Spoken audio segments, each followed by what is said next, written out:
Assalamualaikum warahmatullahi wabarakatuh. Anak-anak sekalian yang saya banggakan, alhamdulillah kita masih dalam lindungan Allah SWT. Mudah-mudahan hari-hari berikutnya kita selalu mendapatkan kesehatan dan perlindungan dari Tuhan Yang Maha Kuasa.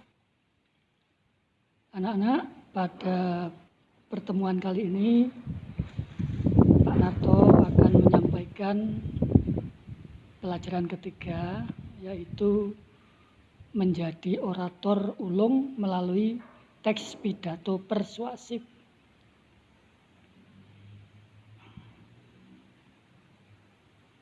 Perlu diketahui, orator itu adalah orang yang berorasi.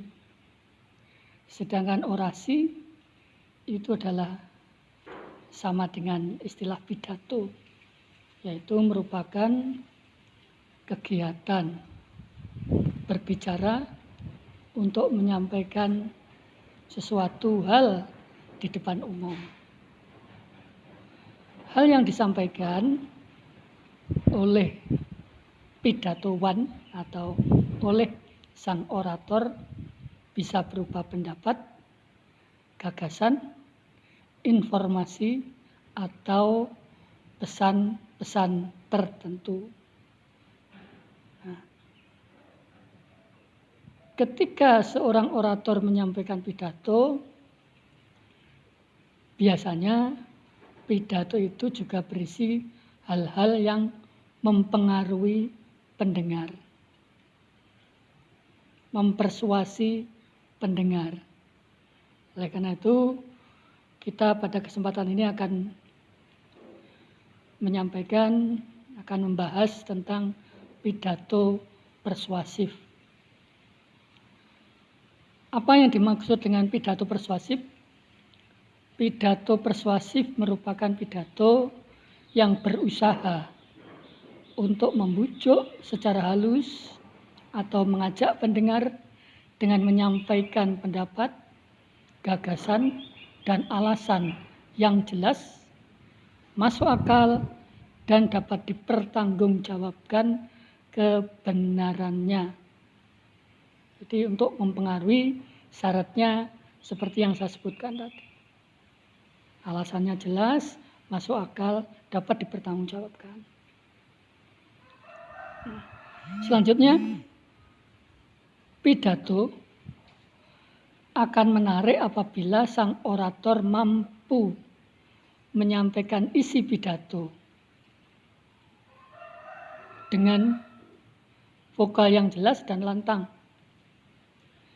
dengan intonasi yang tepat, nadanya, temponya, pemenggalannya, pemberhentiannya, jedanya, dengan memainkan ekspresi roman wajah mukanya, apakah terjadi kontak mata antara orator dengan pendengar, gesturnya, gerakan-gerakan tangan kecilnya bagaimana, untuk mendukung penyampaian isi yang sedang disampaikan oleh sang orator. Nah, tentu saja ini perlu latihan. Karena itu nanti anak-anak sekalian, untuk pertemuan berikutnya kalian harus mencoba untuk berbicara di depan umum atau berpidato. Sebelum berpidato tentunya kalian akan menyampaikan hal-hal kecil dulu, misalnya memperkenalkan diri. Bagaimana kita memperkenalkan diri kepada seseorang, pada orang lain. Baik anak-anak, saya lanjutkan. Struktur teks pidato persuasif. Ya, sebuah teks pidato ada 3 bagian. Bagian pertama adalah pembukaan, bagian yang kedua adalah isi pidato, dan bagian ketiga adalah penutup pidato. Jadi orang yang sedang pidato, sedang khotbah itu ada tiga bagian. Pembukaan ini isinya salam pembuka, kemudian ucapan penghormatan, lalu ucapan syukur. Salam pembuka misalnya menggunakan selamat pagi, menggunakan assalamualaikum dan seterusnya. Ini merupakan salam pembuka. Setelah itu ucapan penghormatan, yang terhormat, yang mulia, yang saya taati dan seterusnya. Untuk menyampaikan salam tentu harus melihat siapa pendengarnya, memperkirakan siapa pendengarnya. Kalau pendengarnya Muslim semua bisa menggunakan selamat pagi, assalamualaikum. Ketika di pagi hari bisa menggunakan selamat pagi dan seterusnya. Ucapan penghormatan ini harus urut dari mereka yang berjabatan atau berpangkat tinggi. Jadi misalnya dalam sebuah situasi di sana ada undangannya Pak Camat, Pak Kepala Desa, lalu wali murid. Berarti yang kita hormati dulu adalah yang terhormat Bapak Camat, siapa begitu, yang terhormat Bapak Kepala Desa, yang terhormat lagi tadi hadirin yang berbahagia misalnya. Nah, setelah itu baru dilanjutkan ucapan rasa syukur, alhamdulillah dan seterusnya. Setelah itu baru menginjak pada isi pidato. Isi pidato berkaitan dengan apa yang kalian sampaikan nanti. Pidatonya misalnya tentang proklamasi, bagaimana kalian mengemas isi dari pidato itu tadi. Supaya jelas harus di poin-poin supaya nanti pendengarnya tidak kesulitan untuk menangkapnya. Kemudian bagian yang ketiga adalah penutup pidato. Penutup pidato biasanya berupa harapan. Demikianlah Bapak Ibu, Saudaraku, apa yang bisa saya sampaikan dengan harapan bla bla bla bla bla misalnya. Selanjutnya kekhilafan pasti ada pada kami, oleh karena itu saya mohon maaf dan seterusnya. Terima kasih atas perhatian Bapak Ibu semuanya. Nah ini, dan yang terakhir ditutup dengan salam.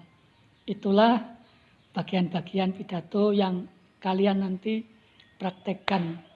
Sejauh mana kalian terampil menyusun teks pidato, sejauh mana kalian terampil mempidatokan atau menyampaikan teks pidato. Nanti yang menilai kalian adalah teman-teman kalian sendiri. Nanti tugas yang berikutnya. Baik, sebelum menyusun teks pidato persuasif, perlu kita mengenali langkah-langkahnya. Langkah-langkahnya adalah pertama, memilih dan menentukan topik. Kita berpikir apa yang akan kita sampaikan. Topiknya apa? Nah, kita pilih. Setelah itu baru tujuan kalian pidato itu apa? Dengan tema itu tujuannya apa? Mempengaruhi sejauh mana? Atau apa? Yang jelas mempengaruhi di sana, persuasif. Kemudian mengumpulkan data untuk mendukung argumen. Ketika menyampaikan pidato itu, bukti-bukti apa yang bisa kalian sajikan supaya yang kalian ajak pidato, ajak pendengarnya supaya lebih paham dan lebih ingin mengikuti jejak kalian. Yang kalian pengaruhi supaya mudah mau melaksanakan. Setelah itu baru kalian menyusun kerangka pidato. Dari kerangka tersebut kita kembangkan menjadi sebuah teks pidato lengkap. Anak-anak, untuk bagian ini, bagian 3 ini, kalian akan mengerjakan atau menyusun, menyampaikan teks pidato nanti di akhir pertemuan berikutnya. Nah, sebelum menyusun teks pidato, silahkan nanti kalian belajar dulu berbicara secukupnya, ya. Maksimal 2 menit untuk memperkenalkan diri, siapakah kalian, di kelas berapa misalnya. Setelah itu cita-cita kalian saat ini apa? Ketika berada di kelas 9 seperti ini, apa cita-citanya? Nah, ini tahap pertama. Setelah itu nanti biar teman-teman Anda yang menilai suka dan tidak suka, nanti teman-teman terserah teman-teman Anda. Artinya ketika banyak yang suka berarti Anda berhasil. Ya. Tapi nanti kita buat batasan-batasan. Yang suka minimal berapa orang, nanti batasannya yang mendapat A atau B atau C atau D, ya, dan seterusnya. Oke, nanti akan diperjelas dengan paparan tugas yang saya paparkan nantinya. Baru pertemuan berikutnya kalian berpidato secara utuh. Sehingga ada 2 tugas yang harus dipersiapkan. Pertama, kalian menyampaikan perkenalan diri Anda dan menyampaikan cita-cita kepada pendengar melalui video yang nanti kalian buat sendiri-sendiri. Saya kira itu yang pertama. Kemudian yang kedua, baru pertemuan seminggu kemudian baru kalian berpidato tentang teks yang kalian buat selama 1-2 minggu ke depan. Demikian apa yang bisa Pak Narto sampaikan. Mudah-mudahan dengan penjelasan sedikit ini bisa bermanfaat untuk kalian. Terima kasih. Wassalamualaikum warahmatullahi wabarakatuh.